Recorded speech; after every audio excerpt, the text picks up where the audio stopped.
তুমি চোখের হেফাজত করো, বলো ইনশাআল্লাহ। তুমি নারী দেখো না বাবা, অস্থির ছবি দেখো না, কষ্ট পাইবা বাবা। আখিরাত তো নষ্ট হবেই, দুনিয়াটাও নষ্ট। আমি শত শত যুবকে, শত শত যুবক আমি জানি, আমি ব্যক্তিগতভাবে কিশোর নওজোয়ান ছেলেদেরকে নিয়ে কাজ করি, অতএব আমি শত শত যুবকের ঘটনা জানি। আমার কাছে রেকর্ড আছে, সংরক্ষিত আছে শত শত যুবকের, যারা প্রতিনিয়ত, যাদের যৌবনের ক্ষমতা, লজ্জাস্থানের ক্ষমতা, কোমরের ক্ষমতা সব শেষ, শুধু নারী দেখতে দেখতে, জিনা করতে করতে, নিজের হাত নাপাক নষ্ট করতে করতে, অসভ্যতার অস্থিরতা বেহায়াপনা করতে। প্রিয় ভাই, তোমার সে কোনোদিন বলবে না, তোমার কাছে তো শোনাবে না, তোমারে তো জানাবে না, তুমি দুনিয়াও নষ্ট হয়ে যাবে।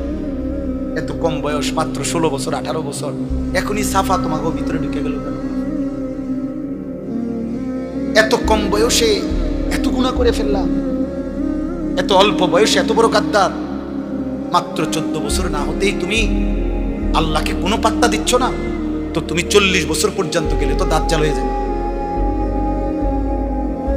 এত অল্প বয়সে যদি তোমার বুকের এত শক্তি, সাহস যে তুমি আল্লাহকে কোনো পাত্তাই দাও না, 60 বছর পর্যন্ত যাইতে যাইতে তুমি কি হইবে? অতএব দয়া করো ছেলেরা, দয়া করো। সমবয়সী বন্ধু দিয়া পারতা না, অসভ্য বন্ধু, দুষ্ট শয়তান তোমারে নষ্ট করে দিবে। ও তোমারে ভালো হতে দিবে, ও তোমারে ভালো হতে দিবে। যে কোনো অসৎ চরিত্রহীন নারী দেখে, ছবি দেখে, উলঙ্গ দৃশ্য দেখে, হারাম অসভ্য বেহায়া নারীর কথা যেগুলা বলে, চলাফেরা, ওই জীবনও তোমারে ভালো থাকতে দিবে। এই পৃথিবীর যেই কোনো মদ করে নেশা করকে তুমি জিজ্ঞাসা করে দেখো, ভাই কেমনে নেশা শুরু করছো, বলবে কোনো সমবয়সী অসৎ বন্ধু ধীরে ধীরে আমারে এই নেশার জগতে নিছে। একজন এমন নাই যে নিজের থেকে শুরু করছে। আরে বিড়ি খায় যারা, বিড়ি, যে সমস্ত বুড়া বেটা 70 বছর বাঁকা হয়ে গেছে, বুড়া বিড়ি খায়, এই বিড়ি খাওয়াই না বুড়া মিয়ারে জিগান, চাচা পশ্চিম দিকে ফিরে আল্লাহরে সাক্ষী রেখে বলেন বিড়ি খানা শুরু করছেন কেমনে? ওই বলবে আমি খাইতাম না প্রথম প্রথম, আমার লগে 2-3টা ফোলা আসিল, এডি আমার অভ্যাসটা করাইছে। কোন গুনাহ, হারাম গুনাহ যেগুলো, মন্দ আখলাক, এগুলা সমবয়সী বন্ধু নষ্ট করে। এই জন্য আমি অনুরোধ করছি, নিজেরে বাঁচাও, নিজেরে বাঁচাও, নিজেরে বাঁচাও। আখিরাতে তুমি একা হয়ে যাবে, কবরে তুমি একা হয়ে যাবে, অসুখে দুঃখে অ্যাক্সিডেন্টে বিপদে তুমি একা হয়ে যাবে। যদি তোমার পাও ভাঙা গেলে মোটরসাইকেলে, তোমার বন্ধুদের পাও ভাঙবে না। তুমি যদি ডায়াবেটিসে বা মারাত্মক কোনো বিমারিতে আক্রান্ত হয়ে দুর্বল হয়ে যাও, বন্ধুরা কেউ পাশে থাকবে। কবর আখিরাতে তো নাই, দুনিয়াতে সুখের বেলায় অনেকেই মিলে, দুঃখ পেরেশানিতে কেউ মিলে না, কেউ মিলে না। আল্লাহ আমাদেরকে হেফাজত করে, আল্লাহ আমাদের ছেলেদেরকে আখলাক দান করে, আল আহদাফ ফাউন্ডেশন আল্লাহ তাআলা কবুল করেন। আজকের এই মসজিদের এই আয়োজন, ফাউন্ডেশনের এই আয়োজন, এই তাফসীরুল কোরআন মাহফিল আল্লাহ তাআলা কবুল করেন। সবাই মিলে মেহেরবানি করে আমরা এই 2টা কাজ আমি সবাইকে বললাম। 1 নাম্বার, চোখের হেফাজত করেন। বয়স্ক মাঝ বয়সী যারা টেলিভিশন দেখেন, নাটক সিনেমা দেখেন, চা দোকানে আড্ডা দেন, আপনাদের কাছে অনুরোধ, আপনারা এই মন্দ আখলাক ছেড়ে দেন। চা খান, কোনো মানা নেই, চা দোয়ানের বিরুদ্ধে আমি বলি না, চা খান আমার সময়, চা আমিও তো খাই, কিন্তু বেডি চান কেন? নর্তকী দেখেন কেন? নাটক সিনেমা দেখেন কেন? 60 বছরে যার লজ্জা হয় নাই, কত বেটা এত বুড়ো বয়সে যদি লজ্জা শরম না হয়, আপনার আখিরাত কি হবে? অতএব সবাইকে বলব, মা বোন যারা পর্দার আড়ালে আছেন, আপনাদেরকেও বললাম, আপনাদের ইজ্জত, আপনাদের সম্ভ্রম, আপনাদের সম্মান মর্যাদা, নিজের পর্দা পুশিদা রক্ষা করেন। কিশোর যুবক ভাই, সবাই ভালো হয়ে চলো, তোমরা চেষ্টা করো, পারবা ইনশাআল্লাহ। যে গুনাহ করতে পারে সে নেকিও করতে পারে, যে করতে পারে সে ছাড়তেও পারে, যে সামনে যাইতে পারে সে পিছাইতেও পারে, পারে না? অতএব তুমি তো গুনাহ করে অনেক আগায় গেছো, এবার একটু আমল করে সোজা হও, স্থির হও, আল্লাহকে ডাকো। ভাই, সারা পৃথিবীতে মুসলমানদের বিরুদ্ধে ষড়যন্ত্র চলছে, তোমরা তোমরা যারা এই অল্প বয়সী ছেলে, আল্লাহ যদি তোম করে হায়াত দেয়, আমরা দোয়া করি আল্লাহ তোমাদেরকে হায়াত দিক। কিন্তু আগামী 20 বছর পর্যন্ত যদি তোমরা এইভাবে গুনাহ করতে থাকো, আগামীর সময়টা তোমরা নিরাপত্তা পাইতে। আমি বললাম, তুমি আমার একটা ছেলে বলো, তুমি বলো বাপ, তুমি যে 10টা বছর টানা নারী ছবি অশ্লীল দৃশ্য দেখে দেখে বড় হইলা, তোমার বিবাহের পরে আল্লাহ যদি তোমার একটা সন্তান দেয়, ওর আখলাক কি হবে? ও জুনায়েদ বাগদাদি হবে না, তোমার ঘরে জুনায়েদ বাগদাদি হবে। বলো ভাই, ইনসাফ করো। আজকে তো মানুষের নারী দেখো, মোবাইলের নর্তকী দেখো, রাস্তার নারী দেখো। যদি কোনোদিন দেখো যে তোমার বিবাহিত স্ত্রী 2 নম্বর চরিত্রহীন, সেদিন বুঝবা কষ্ট কাকে বলে। কসম খোদার। আর জাহান্নামের আগুনে জ্বলতে হবে না। অসৎ স্ত্রী তোমার ঘরে তোমার জীবন আগুন ধরায় দিবে, জাহান্নামের আগুন জ্বালায়। এজন্য কোরআন শরীফ আছে, ওয়াকিনা আযাবান নার, হে আল্লাহ আমাকে জাহান্নামের আগুন থেকে বাঁচান। এই আয়াতের হযরত আলী একটা তাফসীর এটাও করছেন, আল মারআতুস সু, এই জাহান্নামের আযাব থেকে বাঁচান বলে উনি বলছেন এটার একটা ব্যাখ্যা এটা যে হে আল্লাহ আমাকে অসৎ নারী থেকে বাঁচান।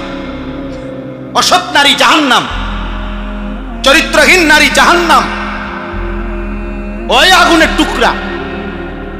সেদিন কষ্ট পাইবা, দুকে দুকে মরে যাইবা। আমি বলে গেলাম যে যতক্ষণই শুনেন বসে শুনুন। কেউ যদি মনে করেন আমি 1 মিনিট শুনি, তো 1 মিনিট আল্লাহর কথা বসে শুনুন। কেউ যদি মনে করেন আমি 1 ঘন্টা শুনি, তো 1 ঘন্টাও বসে শুনুন।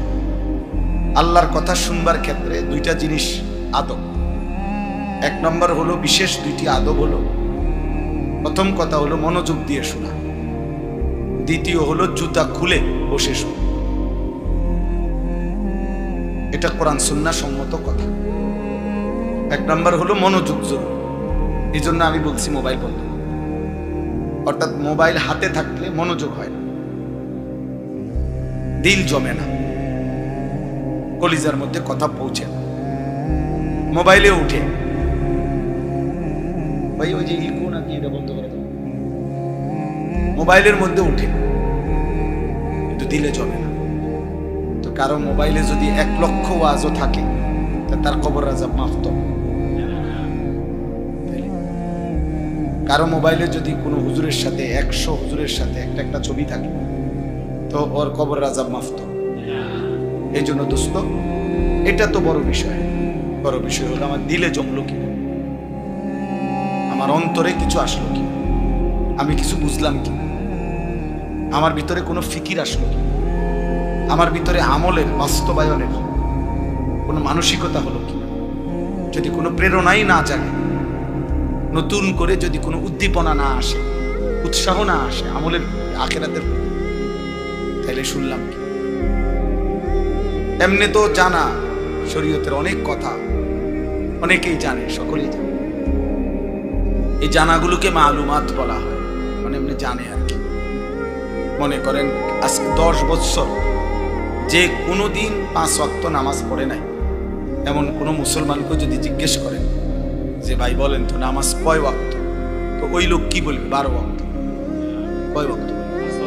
তাহলে এই কথাটা তো সেও জানে। তাহলে এইটা তো জানায় শুধু, এটা এলেম না। এলেম তখনই এলেম হয় যখন তা আমলে পরিণত হয়।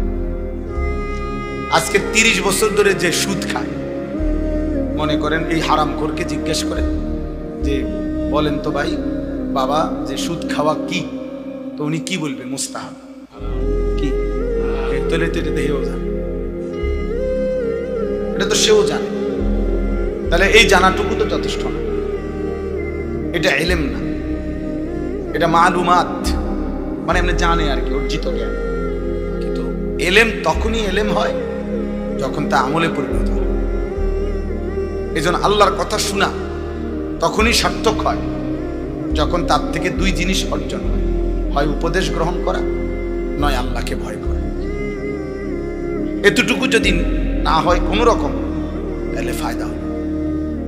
মাহফিল 13তম না 1300তম হইলে কি আয়োজন আজকের এই সমান না, আরো 10টা প্যান্ডেলের সমান। কিন্তু তো সবাই সবার মতোই রয়ে গেলাম, তাইলে দোস্ত তেমন তো কোনো অর্জন হলো, তেমন কোনো অর্জন হলো না। এটা জরুরি। কোরআনুল কারীমের মধ্যে আছে ফেরাউনের মতো এত বড় কাফের, আল্লাহ দাবি খোদা দাবিদার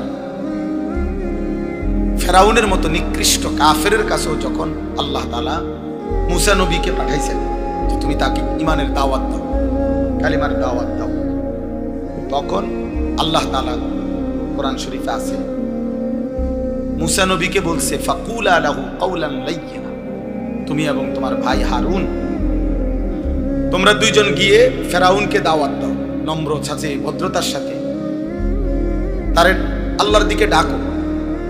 কেন? আল্লাহ নিচে বলছে লাআল্লাহু ইয়াতাযাক্কারু আও ইয়াখশা, যেন ফেরাউনের মতো বেঈমানও উপদেশ গ্রহণ করতে পারে অথবা আল্লাহকে ভয় করতে পারে। তাহলে ফেরাউনের মতো নিকৃষ্ট কাফেরকেও যখন আল্লাহর কথা বলছে তখন উদ্দেশ্য হলো যেন সে উপদেশ গ্রহণ করে অথবা আল্লাহকে ভয় করে। তাহলে আমাদের জন্য কি? আমাদের জন্য আল্লাহর কথা কি উদ্দেশ্য?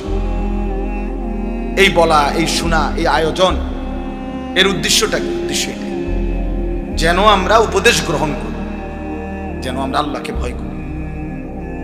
কোরআন কারীমের মধ্যে আছে ইয়াইযুকুম লাআল্লাকুম তাযাক্কারুন, আল্লাহ বলেন আমি আল্লাহ তোমাদেরকে ওয়াজ করছি। কেন? লাআল্লাকুম তাযাক্কারুন, যেন তোমরা উপদেশ গ্রহণ করতে পারো। তাহলে মহান আল্লাহ বলেন আমি ওয়াজ করলাম, আল্লাহ ওয়াজ করছেন, আর উদ্দেশ্য কি? যেন তোমরা আমার বান্দারা উপদেশ গ্রহণ করতে পারো। আল্লাহ তাআলা বলছে ফাতাবিরু, আমার বান্দারা তোমরা দিল দিয়ে বিচক্ষণতার সাথে দিমাগ দিয়ে ভাবো, ফিকির করো। ইয়া উলিল আবসার, হে বিবেকবান, হে চক্ষুষ্মান, ভাবো কি করছো, কি করা উচিত। এরই নাম কি জীবন নাকি অন্য কিছু? কি তোমাকে সৃষ্টি করেছেন? কেন তোমাকে সৃষ্টি করেছেন? তুমি আসলা কেন? তোমার কি করা উচিত ছিল? তুমি যা করছো তাই কি না ভিন্ন কিছু? ভাবতে বলছে আল্লাহ তাআলা কোরআনুল কারীমের মধ্যে বলেন আফা হাসিবতুম আন্নামা খালাকনাকুম আবাসান, আমার বান্দা তোমরা কি এই ভেবেছো আমি তোমাদেরকে এমনি এমনি সৃষ্টি করেছি অনর্থক, আবাস, বেহুদা, খাইবা ঘুমাইবা পেশাব পায়খানা করবা এর জন্য? এ তো জানোয়ারের স্বভাব, খায় ঘুমায় পেশাব পায়খানা করে, লজ্জাস্থানের চাহিদা পূরণ করে। এই চার জিনিস তো জানোয়ারেরও পূরণ, খানা, পেশাব পায়খানা, ঘুম এবং যৌন চাহিদা, লজ্জাস্থানের চাহিদা পূরণ। এই চার জিনিস এটা তো জানোয়ারেরও পূরণ। একটা কুত্তাও তো খায় ঘুমায় পেশাব পায়খানা করে, কুত্তারও তো যৌন চাহিদা পূরণ হবে, কুকুরের বাচ্চা হয় কেন? তাইলে দোস্ত জীবন মানে যদি হয় এই চারটাই, খাইলাম ঘুমাইলাম পেশাব পায়খানা করলাম আর লজ্জাস্থানের চাহিদা পূরণ করলাম, হালাল বা হারাম যেমন ভাবে, এতটুকুর নামই যদি হয় জীবন, তো জানোয়ারের সাথে তফাৎ কি? কুকুর বিড়ালের সাথে পার্থক্য কি? হাইওয়ান জন্তু জানোয়ারের সাথে পার্থক্য কি? দুনিয়া তো আমাদের চাইতে তারা বেশি ভোগ করে, জানোয়ার। একটা হাতি, গবেষকদের কথা হলো বন্য হাতি একদিনে 250 কেজি খাবার খায়, 90 লিটার পানি পান করে। একটা তিমি একবারে 200 জন সামর্থ্যবান যুবকের সমপরিমাণ খাবার খায়। একটা বাঘ তো কোনোদিন গোশত ছাড়া ভিন্ন কিছু খায় না। একটা সিংহ তো কোনো বেলা গোশত ছাড়া ভিন্ন কিছু খায় না। একটা ভাল্লুক তো গোশত ছাড়া ভিন্ন কিছু খায় না। তাহলে জঙ্গলের হাজারো প্রাণী আছে যারা আমাদের চাইতে দুনিয়া বেশি ভোগ করছে। তাহলে তুমি আর আমি ভাইয়া বেশি কি ভোগ? কোনো বেলা ফাঙ্গাস, কোনো বেলা তেলাপিয়া, কোনো বেলা ফার্মের মুরগি, কোনো বেলায় কক মুরগি, শাক, আলু ভর্তা, ডাল, এই তো সামান্য। এজন্য আমাদের ইনসাফের সাথে ভাবা উচিত। দোস্ত আমার, বন্ধু আমার, বাপ আমার, প্রিয় ভাই আমার, কষ্ট হলে তুমি চলে যাও, কোনো সমস্যা নেই। তুমিও থাকবা না, আমিও থাকবো না। এখানে আমরা কেউই বসতে আসি, এই ঘন্টা খানিকের ভিতরেই দেখবো এটা খালি হয়ে গেছে। আমার জীবনে আমি বহুবার এরকম প্যান্ডেলে দাঁড়াইয়া মাহফিল শেষ হওয়ার পর অনেক দিন আমি দেখছি, এই ছেলে অপদার্থ,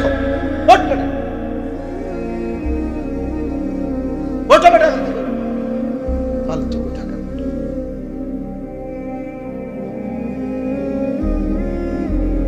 কিছু ছেলে আছে এমন, মানে কোনোভাবে ব্রেনেই টোটাল কাজ করে, কারে নিষেধ করলো ও জানেই না। আফসোসের আফসোস, ন্যূনতম ব্রেন কোনো কাজ করে। আহা, এই পরিমাণ মাসহুর মানে জাদুগ্রস্ত মোবাইল আজকে তোমাদেরকে সেহের করলে, কোনো মানুষকে জাদু করলে ওর নিজস্ব ব্রেন বুদ্ধি বিবেক কাজ করে না। তুমি জিজ্ঞাসা করো, ঠিক অসংখ্য ছেলে তোমাদেরকে মোবাইল এমন মাতাল বিকৃত মাথা বানায় ফেলছে, তোমাদের নিজস্ব আত্মপরিচয় কেন কাজ করে। তোমার একবারও মনে হয় না যে তোমার সৃষ্টিকর্তা কি, তোমার একবারও মনে হয় না তোমার সৃষ্টি করলেন কি। তোমার একজন নবী ছিলেন, তোমার একটা ধর্ম আছে, তোমার একটা কিতাব আছে, তোমার একজন মা আছে, বাবা আছে, তোমার একটা বংশ পরিচয় আছে, তোমার একটা ধর্মের পরিচয় আছে, তোমার সৃষ্টিকর্তা আছে। তোমাকে তার কাছে ফিরতে হবে। কি করতেছো? এতটুকু আত্ম অনুভূতি যার ভিতরে নাই, যে নিজের বিবেক নিজের মধ্যে জাগে না যায়, সে আসলেই সুস্থ না, স্বাভাবিক, এ প্রতিবন্ধী, এ মানসিক বিকারগ্রস্ত মাতা। এই জন্যই বললাম, আল্লাহ বলছেন আফাহাসিবতুম আন্নামা খালাকনাকুম আবাসা, বান্দা তুমি কি এই ভেবেছ যে আমি তোমাদেরকে অনর্থক বানিয়েছি? ওয়া আন্নাকুম ইলাইনা লা তুরজাউন, এবং আল্লাহ বলেন আর এটাও কি ভেবেছ, মনে করছো যে তোমরা আমার কাছে আসতে হবে না? কি এটা ভাবছেন আপনারা? আল্লাহর কাছে ফিরতে হবে না? বলো না ভাইয়া, বলো, নওজোয়ান ভাই বলো, আল্লাহর কাছে ফিরতে হবে না? তো ওনার কাছে কিভাবে দাঁড়ায় বলো না? আজকে সারাদিনে এক ওয়াক্ত নামাজ, ফজর, জোহর, আসর, মাগরিব, এশা, মাত্র 14 বছর 16 বছর বয়স, এত কম বয়সে এত বড় গাদ্দার হইলা যে একটা ওয়াক্ত নামাজ পড়লা না, একটা সেজদা দিলা না। মুসলমানের বাচ্চা এত বড় নিকৃষ্ট হয়, মুসলমানের ঘরে এত বড় বেয়াদব হয়, মুসলমানের ঘরে এত বড় অসভ্য হয়, মুসলমানের ঘরে এত বড় জানোয়ার ঘুমায়। এত মানুষ না, নিশ্চিত সে মানুষ না বাপ। যার কপালে সেজদা নাই সে শয়তান। ইবলিসকে শয়তান বলা হয়েছে কেন বলেন? কোন দিন থেকে শয়তান বলা হয়েছে? যেদিন সেজদা ছিল। এর আগে কি সে শয়তান ছিল? ইবলিসকে কি এর আগে শয়তান বলা হইতো?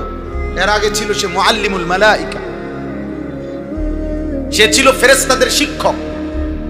যেদিন সেজদা ছুটে গেছে, একটা সেজদা দেয় না, আল্লাহ বলছে আজকের থেকে তুই শয়তান, আজকের থেকে বেঈমান তুই শয়তান, ফাখরুজ। আল্লাহ বলছে আজকের থেকে বের হ, বের হয়ে এখান থেকে, ফাইন্নাকা রাজিম, তুই অভিশপ্ত। কোরআনে আল্লাহ বলছে ওয়া ইন্না আলাইকা লানাতা ইলা ইয়াউমিদ্দিন। আল্লাহ বলছে বেঈমান মনে রাখবি, কেন সেজদা দিলি না? আজকের থেকে নিয়ে কিয়ামত পর্যন্ত, ইলা ইয়াউমিদ্দিন, কিয়ামত পর্যন্ত তোর উপরে আমি আল্লাহর লানত। কোরআন শরীফের আয়াত। দোস্ত চালাক মনে করো না, মোবাইলে বেডি করতে চাইলে এত চালাক হয় না। মোবাইলে উলঙ্গ ছবি দেখলে এত চালাকের কিছু নেই। এটা অসভ্যতা, এটা চালাকি না, এটা চরিত্রহীনতা, এটা লাম্পট্য। পেশাব করে পানি না নিলে এটা কোনো বুদ্ধিমানের কিছু নেই, এটা অসভ্যতা।